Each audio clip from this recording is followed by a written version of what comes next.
In the 1950s, game shows were everywhere in America. Amongst them was the show called 21 and its very famous contestant Charles Van Doren.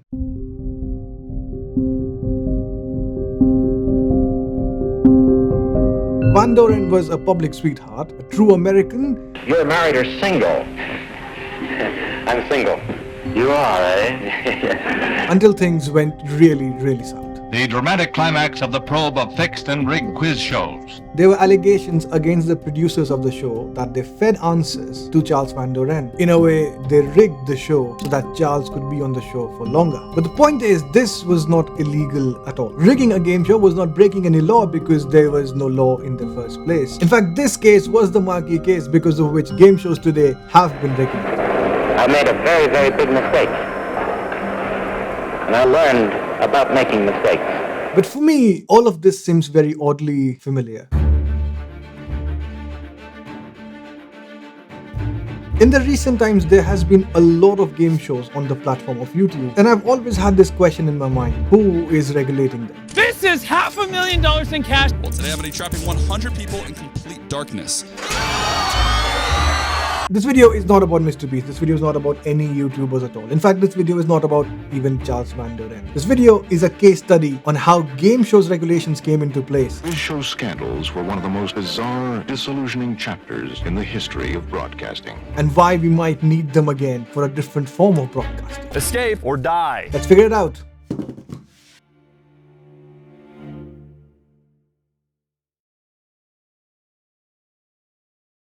So I want to begin by talking about the show 21 and more specifically about these two gentlemen over here, Dan Enright and Albert Friedman. So the format of the show was quite simple. Contestants answered questions in a head-to-head format and each question was associated a certain number of points. And the first one to get to 21 points would win the show. And this show became all the rage. This show garnered all the attention that it could and it became a ratings juggernaut. And at its peak, it had a viewership of nearly 47 million and most of it was because of this guy. You know him from before. He is Charles Van Doren and he was the most successful contestant on the game show 21. Now Charles Van Doren was a very well decorated academic. He was also the son of a Pulitzer Prize winning poet and when he appeared on the show, he won hearts everywhere. Are you in the market, so to speak? Well, I don't know if you'd put it so commercially. I'm in the market, yes. Primarily because of his intelligence, his charisma and the drama of his matches. Did he behead Captain Howard? He did. You've got 18 slots.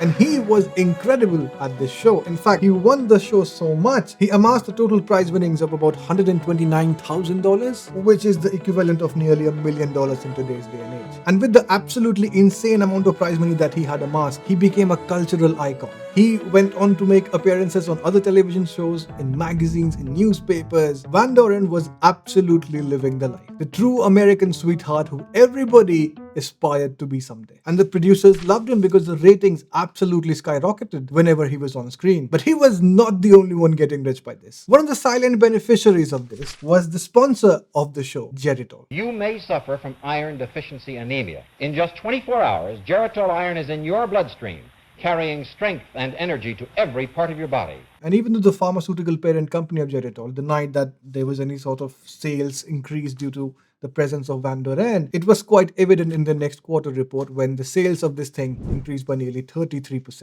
Now this might seem a bit fishy, but more importantly, it seemed fishy to another important person. Enter Herbert Stempel, an ex-contestant of the show 21. Herbert Stempel has successfully beaten all of his opponents and has run his winnings up to $69,500. Now Stempel came out with the allegation that he was instructed to lose to Van Doren by the producers of the show. And initially his claims were dismissed, citing that he was just a disgruntled contestant, but his credibility gained over time as and when the media investigations began. Quickly, this all translated into a congressional hearing, and this was all but the end for the show 21. And unfortunately for Charles Van Doren. Now, owing to media pressure, public criticism, Van Doren did admit that he was part of the deception, along with the producers of the show, and it created a new benchmark in the history of television. For the first time now, it prompted a change in the Communications Act of 1934 and created an amendment where rigging of game shows became illegal for the first time. But this wasn't the only show affected. In fact, a very popular show called 64,000 Question came under scrutiny as well. Now, this show had an even bigger viewership and an even bigger sponsor,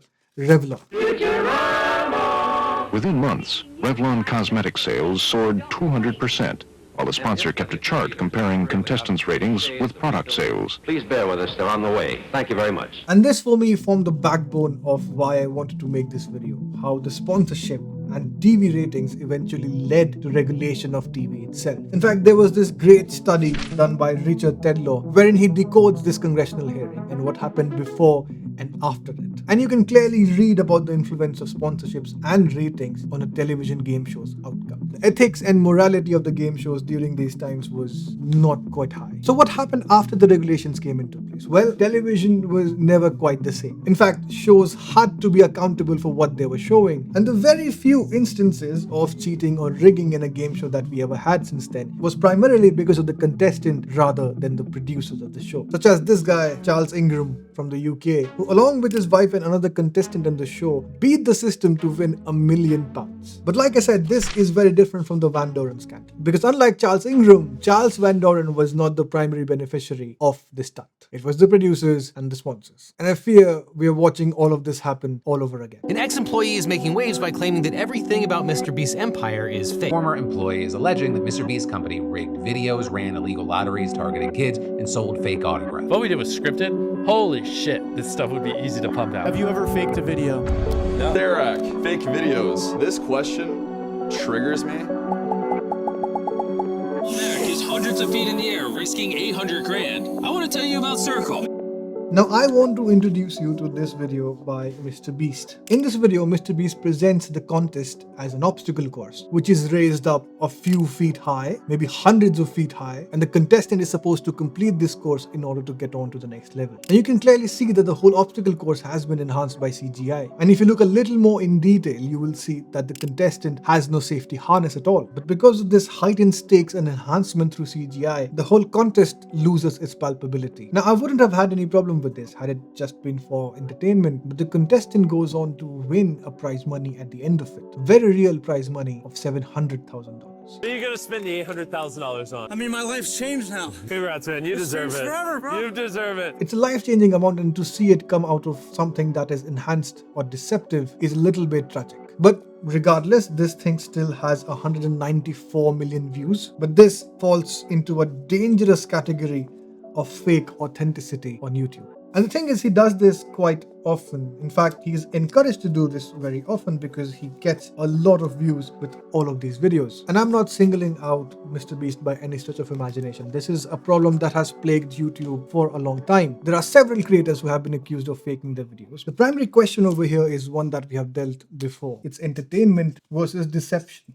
Now, if we talk about entertainment in this case, it is mostly about exaggeration and the enhanced theatricality, which adds to the show in some way or the other. But when that form of entertainment crosses a certain limit, when that form of exaggeration crosses a certain limit, it eventually becomes deception, especially if it affects the outcome of a game show. This can hamper the integrity and the ethical values of the show. And unfortunately, it is way too common in the current climate. Now, if you have regulations in place like in television, there's a clear distinction between the two. But the internet is not very well regulated, and that's why there's a big gray area between these. And this is where most of the content of these game shows on YouTube lie. The key issue over here is the transparency. It's the promise that the showrunner gives to the audience that this is what the show is about. I have built the most deadly obstacle course in the world, and my friend Mac here is attempting to complete it without falling 200 feet to the ground. And the sanctity of that promise, if kept well, can lead to a great show. But unfortunately, in today's climate where exaggerated content gets the views, is studied upon, in fact, it poses a very ethical question, especially because it's targeted towards kids. And I feel it's one of those things that even if it's not completely illegal, there needs to be a certain sense of credibility and ethics associated with it. And I cannot help but see history just repeating itself. And I hope that we do the right thing. I made a very, very big mistake. and I learned about making mistakes. I've also learned a lot about life and about human nature, about a man's responsibility. Hey guys, thank you so much for watching this video. I hope that we were able to have some sort of a conversation about the modern game shows on YouTube. I still feel that exaggeration and theatricality has a part to play. I have done it before and I'll probably do it again. But it's when it starts affecting the outcome of the whole premise that I kind of feel a bit iffy about it. But yeah, thank you so much for watching this video. I have been sitting on this for a long time, and I feel like now when everybody's having a conversation about game shows on YouTube and its authenticity, I felt like now is probably the right time to push this out. Thank you so much for watching, and I will see you in the next one. Bye.